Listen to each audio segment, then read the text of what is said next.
um, Kanupriya's very interesting book, which is titled Hidden Treasures of India, contains 22 really short stories from Bharat's ancient itihas and great spiritual inheritance. It is a fascinating contrast to my very contemporary collection of 13 short stories, White to Black. wisdom wisdom to delinquent behavior, you might add. But are they different? We shall explore Garuda's latest author's offerings and mine, which is of beauty and of beasts and beauty, to find out. Welcome, Kanupriya. Namaskaram.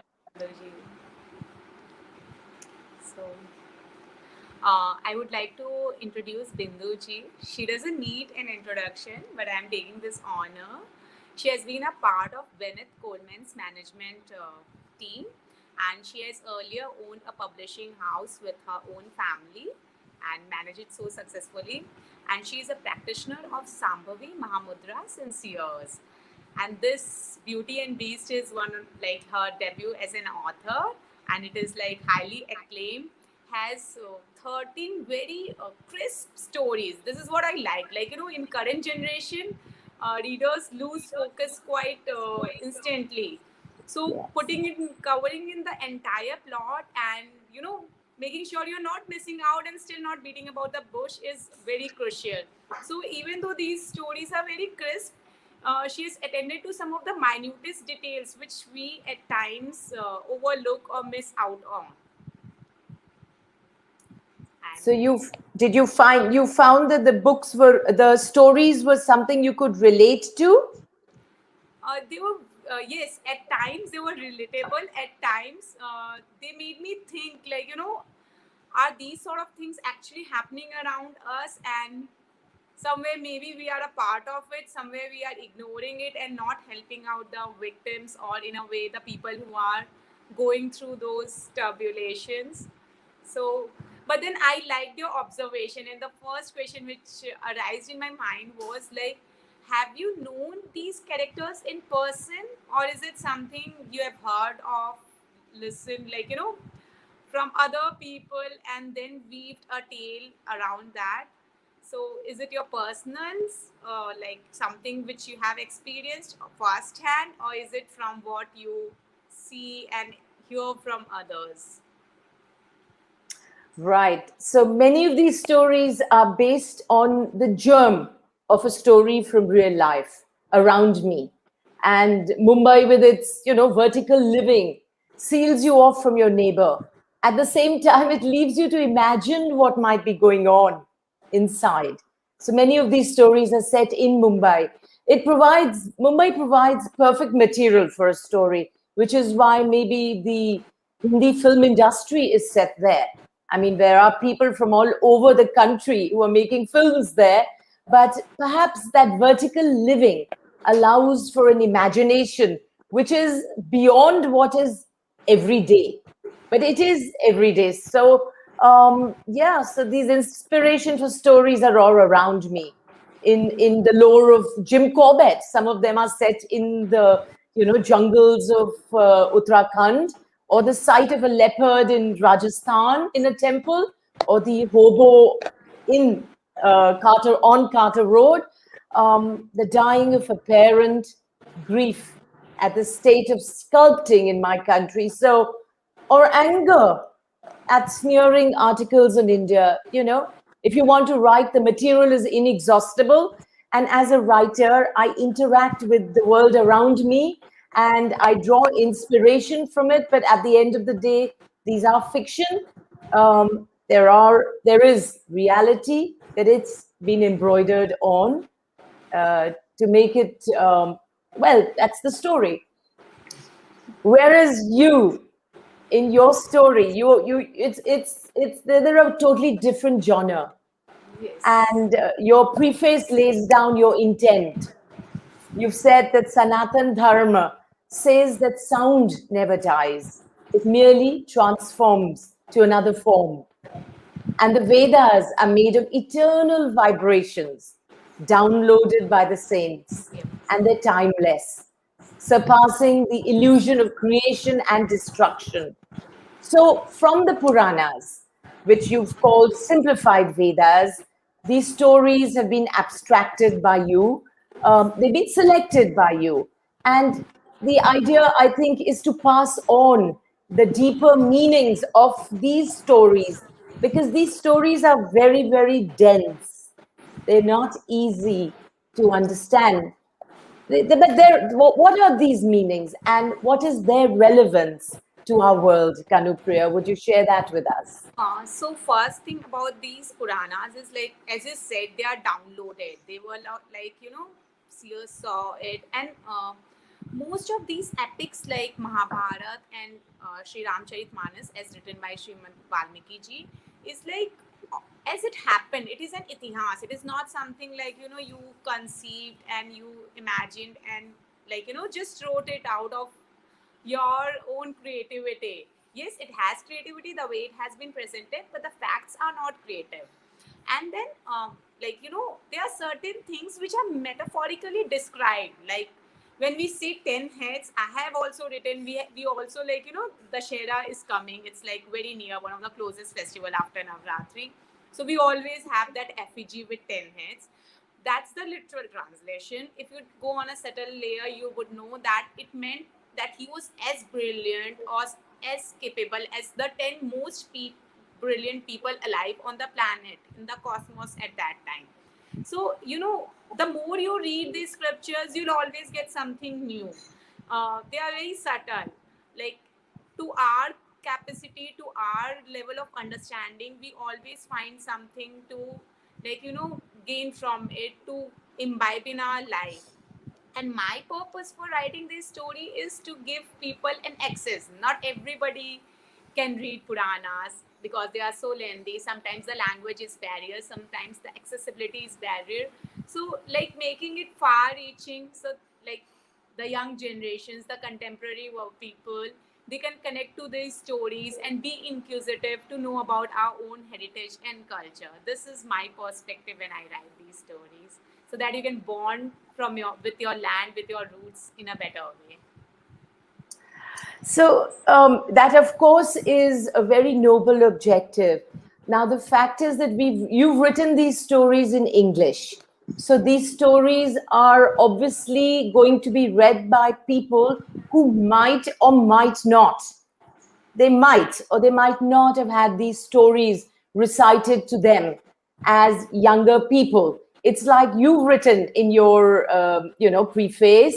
I mean, I know books, sound, music, radio, bird song, sea waves surround me from a very early age. These presences of these sounds have shaped me. You've written, Kanupriya, that the Satyanarayan Katha, the mantras, they've had a very great impact on you. And so for you and for me, the concerns of our lives have emerged with very different expression. And so these people who are readers, who read these in this language, if they want to enter this space, because this space you have, spans 4 yugas, you say. What is the concept of yugas? It's something which, even to me, is a question that arises. So, would you have some answers on that? How is the modern educated reader to see these concepts of time and space? So like the ancients had a different way to like bifurcate the timings based on the cycle of the earth, transitions on the activities in terms of yoga. When we see from the ancient our perspective, it is more about the way human interactions are evolved. Like sometimes we even say ki, like in Satyug the fight was between two worlds. In Treta Yug, it came closer. It was between two continents. In Dwapar, it was between people of two countries of same, same lineages. Like we had Mahabharat in Dwapar, and in Kalyug, probably it is just within us. There's no outsider. So, in certain way, life in Satyug is described as very perfect, the ideal world. Nothing wrong happened. People were living in this. They had more. They were more capable in terms of certain things of delivering.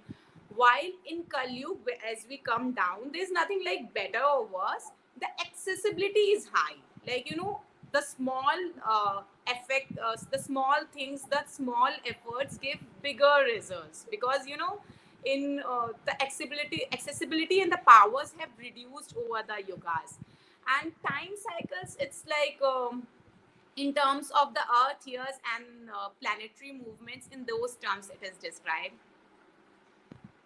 So basically, if someone wants more information on this, I think your bibliography at the back has suggested where Yes, they can yes. go, because And- it is and I- actually very deep. I'll even put out an article. I've even described the number of human years which form what kind of thing. There's in after every chapter there are notes. So in that I've described the number of years, human years, that form those things: transitions, yugas, kalpas, and manvantara. There's a lot of learning in your book, there's no doubt. But because it is all so deep, there are going to be questions, and they're necessary, particularly in today's age. Yes, like our culture has always given value to questioning. That we Yes. always come up with questions. Only if we Correct. are satisfied with something, we should accept it as the truth. Absolutely. It is not like absolute truth. You have to follow this dogma of this principle, and then only there's always a place for introspection, and that is always valued and revered. It's like life, because there is no linearity in our lives. Every moment we are battling with, going back and forth on decisions, on thoughts, on, the course we intend taking. So they are very much, in that sense, they reflect that, the fact that we are a dialectical culture where, as you said, discussion, rejection, argument. Okay, now tell me, you said in Satyug everything was good. Now, your first story is set in Satyug, which is how Bhagirath brought Janvi to earth. Janvi being the name for Ganga. But if you notice, you've written here that Prince Asmanj was a nasty creature. Yeah, He he was a used to spoiled brat. drown little children in the water. So Yes. I don't think everything was good in Satyug. Yeah, nowhere everything was perfect. Otherwise, there would have been no movement, no fun. This entire world has its own imperfection, and that is why it's going around. Like, if we do arrive at that perfect state, I think everything would cease to exist. So, we all are striving to achieve that perfection. But yes, overall, the life, the abilities or the strength people were blessed at that time, the troubles they were facing were different in those terms. They were at a higher realm, more about realization or learning than some basal needs like food or something. That shortage was the basal human needs were more satiated at that time. People had times for higher quests. That I want to do. In fact, none of this could have been written in an intellectual way. This is the result of what you keep describing, that they went into deep dhyan, they went into deep samadhi. So all this is a result of that. Okay, it is a matter of great pride that Bharatiya Sahitya, because this is also Sahitya, no? It's itihas, Yes. and it's Sahitya. Our literature from thousands of years is read today. We're the only culture in the world where it's read today. It's recited, it's narrated to children and adults and discussed. But it's not possible, as we've just discussed, to take the kathas literally. Yet they reflect thought, struggle, life of our ancestors. It's such a wonderful connection, because if we feel that we were born only 50 years back, like a lot of cultures, have this short-term memory that their culture began, let's say the United States, for instance, Yes. it began 400 or 300 years ago. And it So was there, dark ages or ice age for them yes, before that. They have yes, nothing before that. yes. So for us, it is absolutely wonderful to be able to connect to a past. It is a matter of great confidence, and that's why they have their relevance. Can you tell me from here the significance of the yagya and horses, the continuity of the concept of immersing our ashes in the Ganga? It's all coming from your first story. I still haven't moved from there. I'm happy that you read it so, like, you immerse yourself so much in the stories when you go through them, which is like wonderful. As a reader, you want to delve into every aspect about it. Um, this is what you have always believed as a culture, like, that Ganga is the ultimate savior. Like, see, one thing is if we go beyond all the scriptures, what all our scriptures try to, कहते हैं ना गंगा में नहाए तो पाप धुल गए, what they signify, as I said, it is all metaphorical, because like, you cannot just jump into the metaphor meaning for a common reader. So you give certain practices, customs, to help them connect with something, to make them get into a routine. When our scriptures have said कि गंगा में नहाने से पाप उतर जाते, that in a way, if you read the saints, you would learn it means that sins are very superficial. Deep inside, nobody is bad or sinful, or they are not inside. Like, it is so superficial that just a dip can get you out of it. So, like, they always try, like, since you're asking at that level, I don't think most of the readers would go to that level instantly.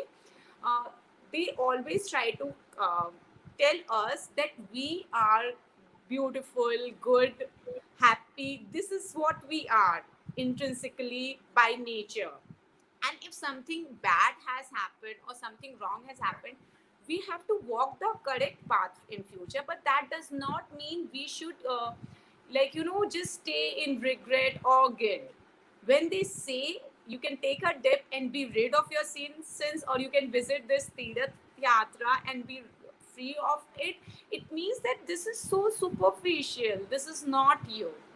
Like, in your stories also, there are so many people who suffer, and I know those girls, like, as I told you also, like, it pains me that there's a 21-year-old girl who has done something wrong unknowingly, and even if she's never discovered, she would live with that guilt, that pain, that fear all her life. This in itself is a very huge punishment.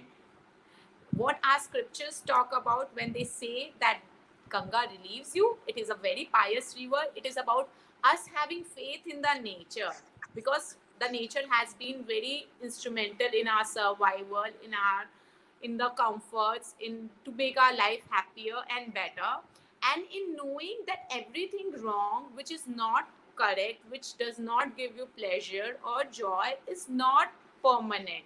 It's not you. So deep inside, there's proton, there's, like, in the nucleus, it's all good. Those electrons, their negativities are very superficial.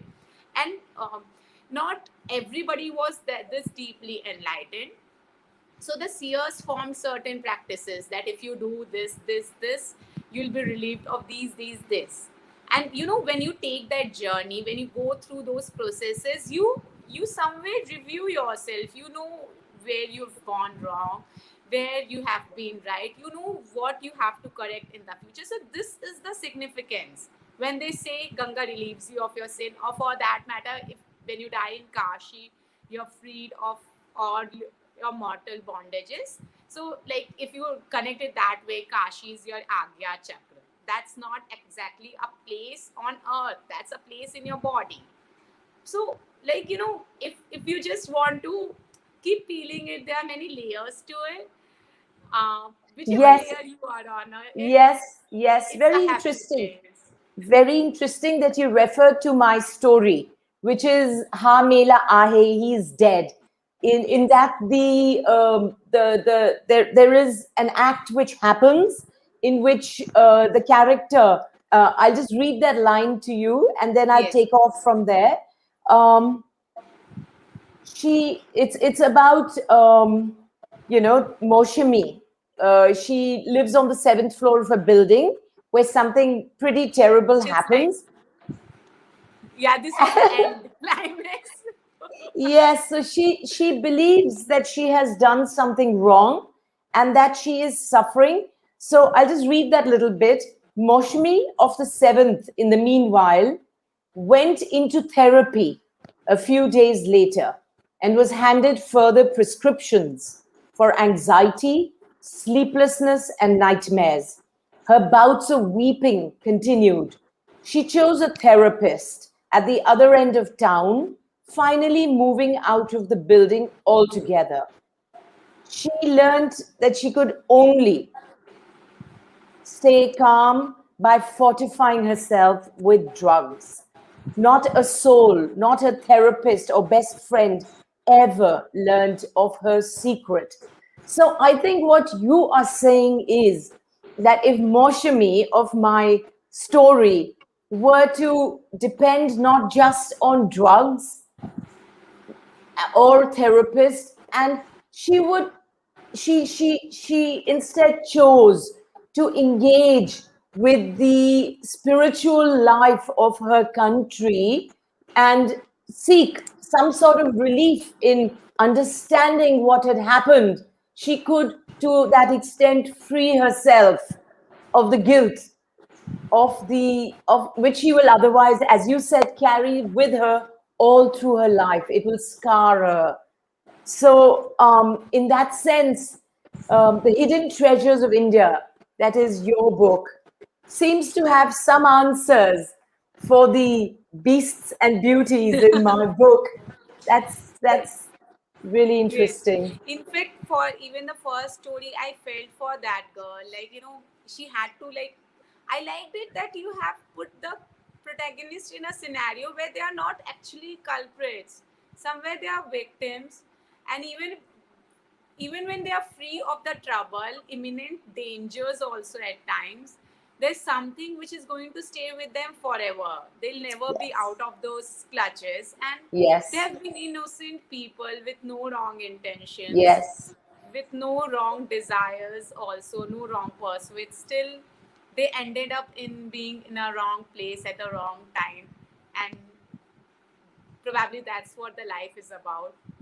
Oh yes, I mean absolutely. Yes, yes. So even in the first story that you referred to, which is called The Longest Night, as you said, but she has a choice in this story. This story is about this young girl who becomes an air hostess, who's ambitious, hardworking, modern, young, and then something happens which destroys her life, and she performs an act, which is really where we say karma. She performs an act which she had the choice not to perform. But It's then not what was the way out? She had been trying since a year to get rid of that imprisonment, if we may call it so. But she's not been able. I think that was a desperate act. It is. Tried Correct. everything and failed. So everybody wants to be free somewhere. Yes. Yes. So I think somewhere I found her somewhere choiceless. It was like there was no one helping her out of it, and Yes. it was a desperate move. Yes. She was trapped. In her mind, she was trapped. In her youth, in her experiences, she was trapped. And the only way that she had of freeing herself was an extreme step which she took. And again, in this story, if you've noticed in the last line, she says that unlike my sisters, I refuse to be a plaything. So she is responding to a loss of dignity. And dignity is the most important thing you have with you at the end of the day. You lose everything, but you need to maintain that sense of integrity in who you are, what you are. So but she too takes sleeping pills.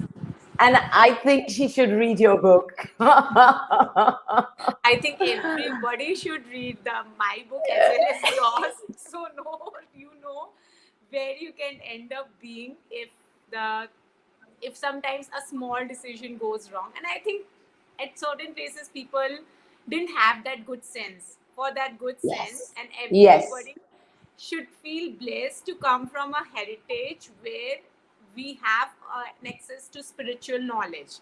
Like, Yes. if we compare the Oriental and Occidental culture, I think still we have that accessibility to our inner self, where we can Yes. find solutions within ourselves, and that I think is our biggest treasures. As I have mentioned, these are the Yes.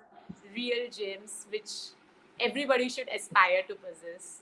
Yes, because it will definitely make a difference in their lives. It will provide them with the added shield, as you said somewhere else, to deflect what happens, what's coming at you, because what's coming at you, you cannot stop. So, would you be going back to your book? There is the message on page 31 where you've said in your story, what you think of, you become that. Yes. Would you So, explain what you mean? uh, And the Kamdhenu cow, Shabla, and the great king Vishwamitra's greed in snatching her from sage Vasishta. He spends a lifetime. He spends 2 or 3 lifetimes. This is something which I was unaware of. I always thought Vishwamitra was the name of someone very great. And he you is great, as I have told you in the end of the story. ultimately, We ultimately, worship his. He was even, in a way, teacher for Lord Ram also for quite some time. So he is great. So, like, if you have been through the previous story, the third story as well, there's a precursor. Like, it's a flow wherein there are two stories where I have shown. Just even in the Prahlad story and even in Vishwamitra's story, Vishwamitra is a Brahman born in Kshatriya Kul. In those times, the lineage was very much stuck to. Like, if you were born to a Kshatriya, you were a Kshatriya. You were born to a Brahman, you are a Brahman. Or if you were born to other communities, you stuck to that. Not because it was a rigid caste system as we have today. Please, let's not confuse it to caste system. It was because any art or secret knowledge was transferred from the parents to their children. And yes, even today, we know the way we can learn from our parents, we can learn from no other university. So it was a very yes, sacred tradition where the best thing which a parent or a generation had learned, they passed it on to their children, because there were multiple reasons. First thing, they knew they would guard the secret and respect it. Second thing, it was smoother transition. The child was born into that family. He had seen yes, the entire customs from the birth, so it kind of came naturally, as we say, in genes.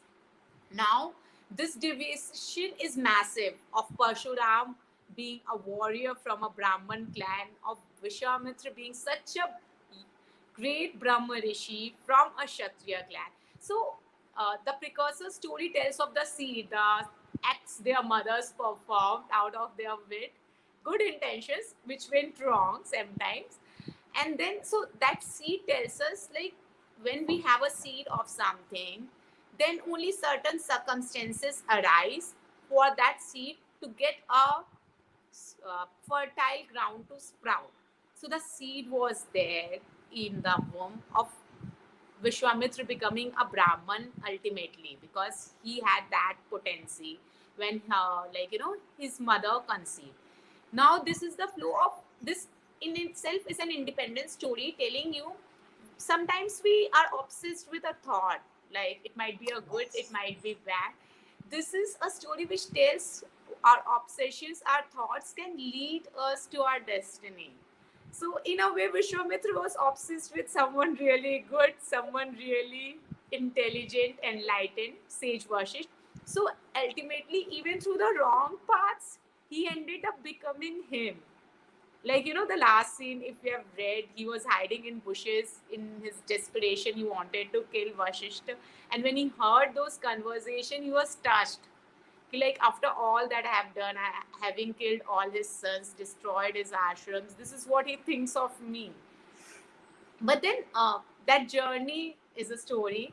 The thing is, like, whatever we think of, that's the crux. The good, the bad, the people we love, the people we hate, the people we like, the people we do not like, that's what we end up being. So it's in a way to help us realize what we think of all the time. And even in Prahlad's story, there's about the seed of his what Kamdhin, like his mom Kayadu went through pregnancy, and this is why he Yes. ended up being such an Yes. intense devotee. That's actually one of my favorite stories, and the reason is that we've named my son Prahlad. So it really touches us very deeply. And thank you so much for revealing this story, which about the mother and how she was kidnapped and then kept in the ashram where she heard the incantations and the mantras, and Prahlad, the little fetus inside the mother's body, was listening to these things. And when he was born, in spite of the fact that Hiranyakashipu, his father, was absolutely anti Vishnu, this child held on to that very, very great devotion and ended up in that, being called Bhakt Prahlad. It's a very beautiful story. In fact, what did you think of Munimji? My story where there is. Shastri, yes, this is what I was going to come to next. Like, I felt, I want to know from you, a man has destroyed his life just because his sister is marrying to someone from the same Gotra. And then the sister, despite having seen the ruin of her husband, of her brother, is instigating her son somewhere on the same path. So, like, a man has lived for 50 years in exile, dies in there. Like, the torments he went through are indescribable. And at the same time, the mother, having seen it all happen in her parents' home, in her in-laws' home, I think her life was also ruined, like Oh, the way yes. things went. And Yes. instead of moving beyond it, raising a son who doesn't see life from this limited perspective, who's more giving and generous and Yes. accepting, Yes. she rears him for revenge, and somewhere she's ruining her lineage as well. I don't know if the son Yes. would Of ever be course. able to come back. Of course. In fact, this story which you've referred to, which is called the Leopard Files, in the end, he says this, that that he is behaving like an animal, and the animals which are around him, which are the leopards, don't understand his behavior because they have been taught by the local villagers. We're talking about this story called the Leopard Files, But yes, where yeah, they don't set attack humans. they're set in Rajasthan. The Leopard Diaries. In that, at the end of it, he says the leopard is a solitary beast. After having behaved like an animal, he says, "So am I. I seem to have become him, perched in a dark cave with leopards as my companions." Then he says, "The cubs look on, a Yes, lesson they can't understand because nobody has taught them to hunt, a lesson their mother may not have taught them. For Javai leopards don't kill." So you've said this at the back of your book, that we human beings are immensely powerful and capable of defining our destiny. So your stories from the Puranas are absolutely marvelous. They talk about destiny and lots of suffering. Is that the destiny of humankind, that we don't learn easily? We go through, much before, वो जो लोहा होता है, वो मजबूत तभी बनता है when it has gone through a lot of fire. Is that the lesson? I personally feel no, you don't have always to go through that fire. The fire might be there, but there's a choice that we can walk out of it, be wise, learn from others' mistakes rather than do it on our own. In fact, for that Shastri ji, I felt like okay, the brother went wrong, the husband was scared, the mother, I don't know why, like I feel sorry for the son as well, why she couldn't raise the child out of that hatred, out of that small mindedness, because this is the end of two families. The child was the hope, like had he been raised right, had he been a more forgiving being, he would have continued both the lineages and lived a happy life finally, somebody living a life. Yes. Now he's killing the already dead person. I think Shastri ji has suffered more than was due for him to have lived that kind of life in a cave. He did his prashchit. You're saying he did his prashchit. He suffered. Yeah, that's known as prashchit, no? When you do when you go through your suffering. But I think the cycle of life goes on, and to break it, to make people enter or exit this suffering, there is the need for, as in Munimji, where that as I mentioned in my story, when the father-in-law of the girl, of the daughter-in-law, when she is going to be mistreated by the rest of her family, an old man steps in, and against the tradition, he says, no, she will now be my son. She will replace my son. There is no difference. And she will live as a normal person. So you need wisdom. You need someone to cut through the knot. Now, for instance, now in the Ravana story, sorry? That's what I wanted to say. That's my favorite one. The Munimji. Yes. Yes. It's a story of hope. Yes. Yes. Like, the girl had lost it all and still she had a reason to live on for her children and everything. Yes. Like what happened, the end was very touchy, and I felt it was very just. Like, she's going through something extreme, and then putting more on her would have been devilish, would have been wrong. And there's a man who is coming, who is taking a stand, because that is what we humans are. Like, in our lifetime, we cannot unburden someone of their pain. Then we failed our purpose, probably. Yes. If we can't be better humans, then what is the point, right? So what her father-in-law did was like a very good thing, not just for her. I think he must have set a tradition for many others to follow. He must have given that hope. In fact, he improved not the life of that girl, but of his grandkids in a way. Because, and the community. And the community. And of everybody. Because this is where all your strength, your practices, your upbringing, what you have done with your life comes to light. In these moments of death. Yes. And I felt good for her father as well, because he had raised a daughter for everything.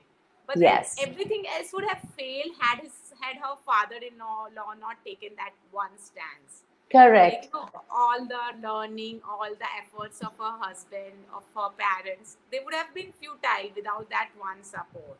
So that's like the most beautiful story. Yes, I feel. Thank you. My question to you, I'm very curious, that what is the message that you have when you tell us that when the stories tell us that Ravana or Hiranyakashipu, other Rakshasas, they do tapas and they gain boons from the trinity of our gods, and then they abuse their superhuman gifts. What lesson does this hold for See, humans? when you read about the lineage of Ravan, in Yes, that I yes, begin with the sage Kasyap and his wives. So all the lineages, be it the Rakshas lineage, Dev, Danav, Nagas, they have been from his different wives. It's like, they all were lineages. किसी एक family के clan के लोग हैं. So there was nothing wrong or right. We worship Prahlad, we worship Vibhishan, we know Shukracharya's intelligence and his contribution. So Danav never meant they were wrong. Like Rakshas, as I have written in the story, were the ones yes, who pledged to protect everybody. yes, yes. So they were Rakshas, and Danav were born of Diti. Devta were born of Diti. So it's like a lineage. There's nothing right or wrong or black or Correct, white. correct. It's just that some people made certain choices. And when I talk about those tapas, I say even those people had this desire to be good. There were so many of them who were good. And they were going the tough way. They were putting in effort and earning it. It was not something just got out of the blue and they just wasted it off. But then as it happens with power, like very few have been able to digest it. When you get too much, somewhere you just lose it and you go the wrong ways and you ruin it. So that's This kind of a happens. cycle. This happens again and again and again. Yes. Even when they get the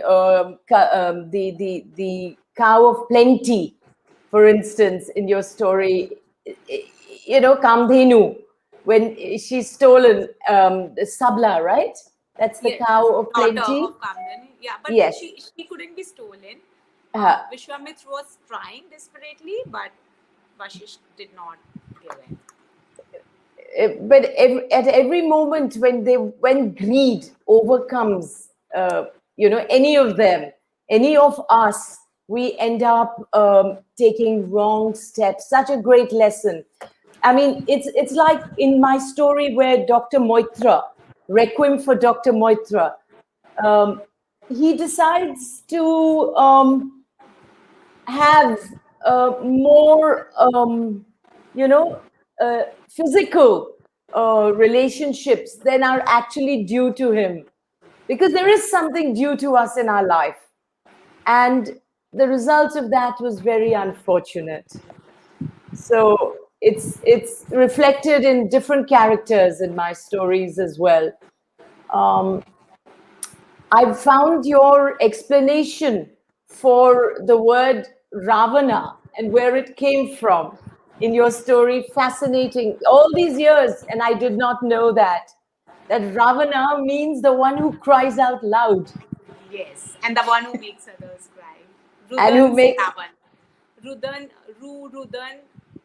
crying. We have a word Rudan also in Hindi, and Ravan is the one who makes others cries. Others cry, And and who has I a loud cry. Yes, that was fascinating. A lot of gems are there in your story.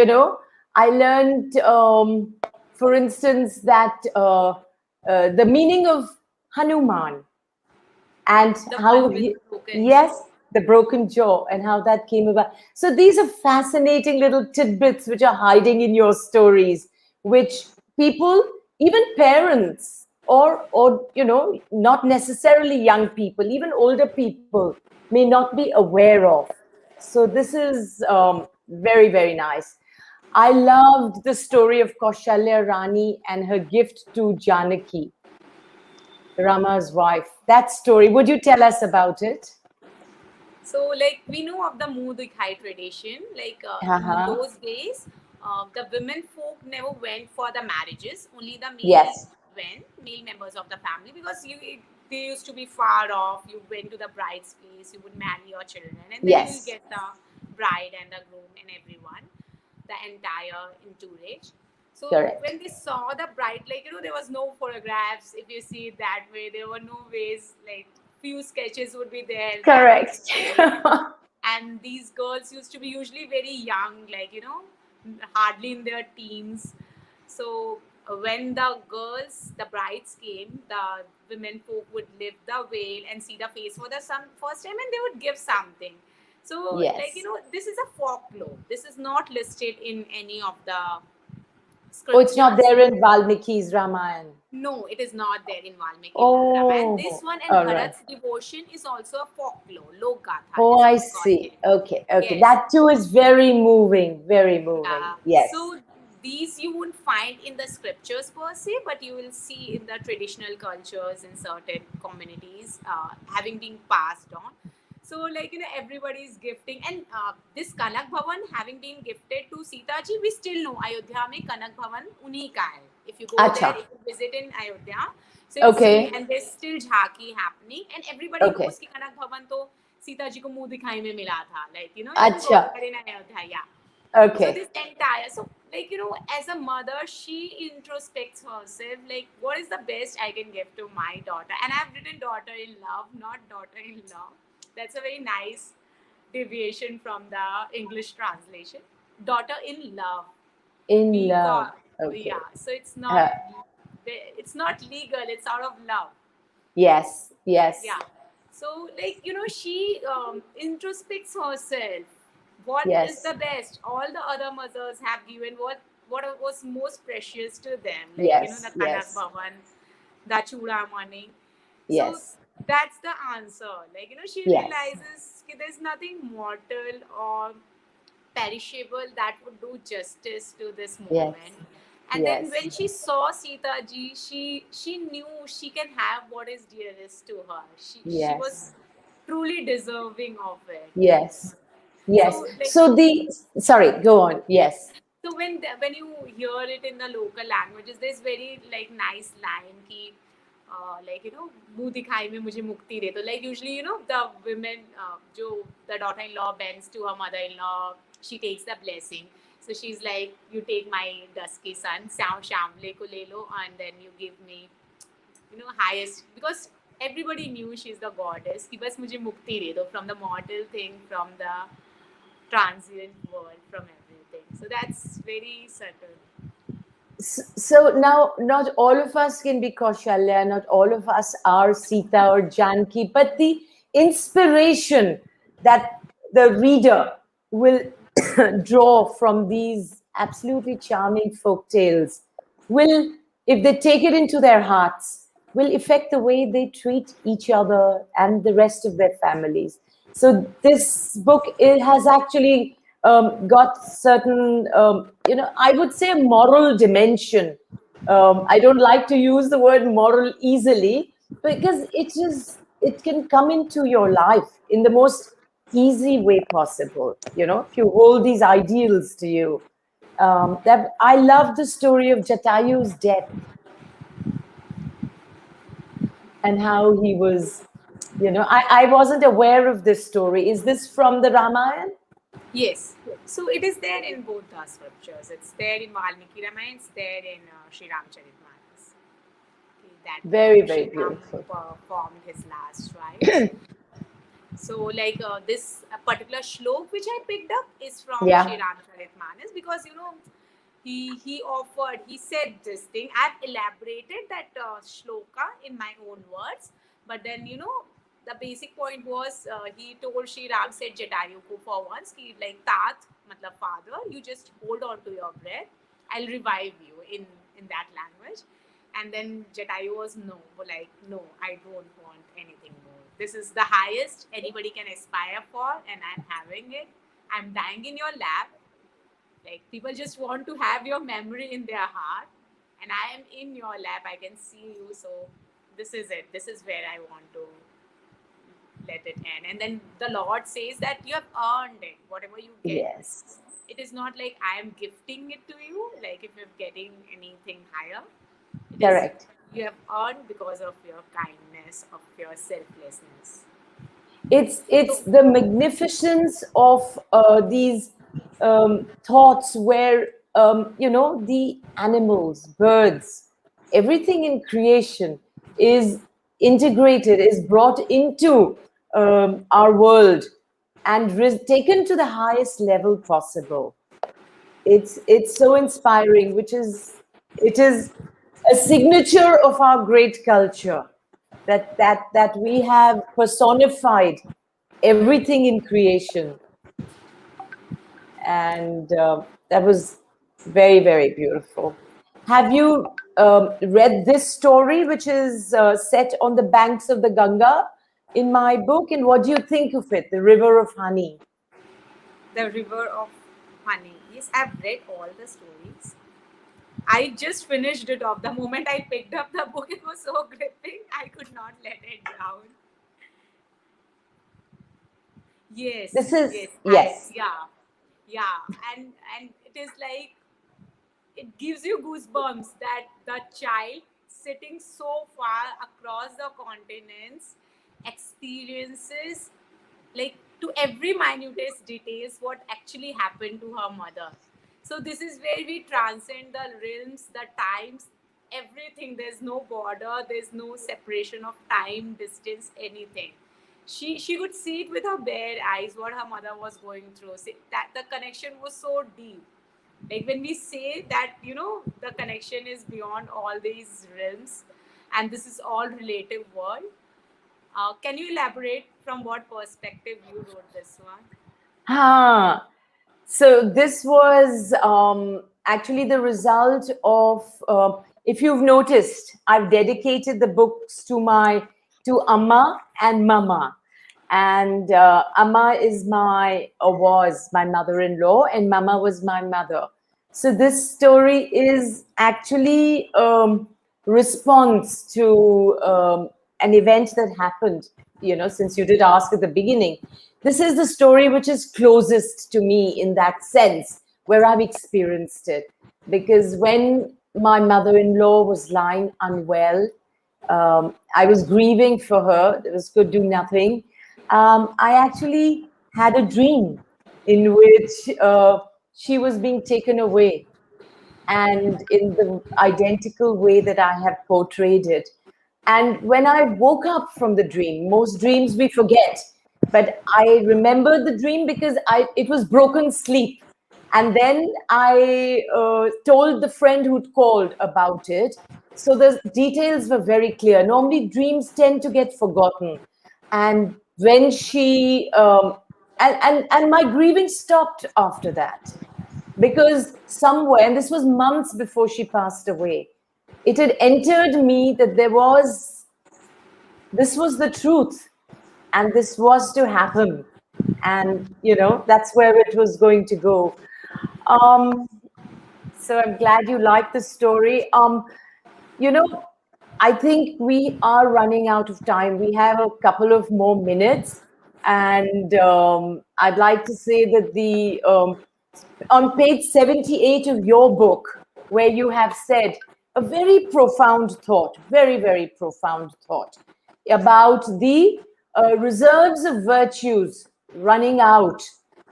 And if they're not earned again, then these reserves of virtues in us deplete. And that is what happens to make us inhuman from human. Correct?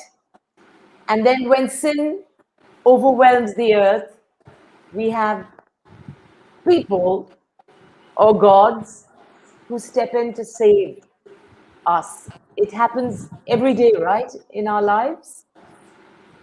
Yes. So, like that is why we say it's a land of karma. It's not like written on stone. What we do, what every action of ours is a kind of seed, and what we sow, we'll reap manifold rather. So, if we do the good, we'll reap good coming back to us in in a bigger quantity or in a better way. And the same happens with when we do something wrong. And what is wrong or right? It is like there's no action which can be perfect, but we always have a choice of having the right intentions. Yes. Actions can always be flawed, the words can always be flawed, but the intentions cannot be. So just so it makes it also simple. It doesn't complicate you Yes. for of your ignorance. There are things we do out of oversight, when we have good intentions and we do things to make the lives of others better, we'll have the same in return, and in otherwise scenario, we'll have to suffer the consequences. And Consequences. Yes. and in the way you tell in your stories, there are things which actually happen. Some people were put into that scenario, and still somewhere they are suffering for it, even though Yes. probably they did not want to do intentionally, Correct. and they never Correct. wanted to be in that frame basically. Yes, yes, yes. So there is a sort of cyclical nature to the stories as well, or to the events in them. At no stage is it enough to just eat, drink, and procreate. I think that's the message of my stories. This is limiting. A higher goal must be found. And the way known to mankind are limited. You have physical, you can do more to enhance yourself, or you can go inwards. So my task as a writer, in the words of the great Anton Chekhov, is not to solve the problem, because you posed that problem to me, the question to me. It's not to solve the problem, but to state the problem correctly and then see what comes out of it. Anyways, I'd like to thank you so much. There's such a riches of thought and metaphors in your kathas. And, I think people would benefit. Our readers would benefit from In reading fact, these. the readers would benefit from reading all the books, and they will benefit from the habit of reading, I believe. It's high time like we switch back to our reading habits, because they like no visual justification can give what you can imagine through the words of an author. So, You're and your absolutely right. stories give somewhere they are a checkpoint for people who are doing anything unintentionally wrong also, so that they don't tread on the wrong paths. That way you know where the consequences are going to lead you. So thank you very much. Same And here. thank you, Garuda Prakashan, for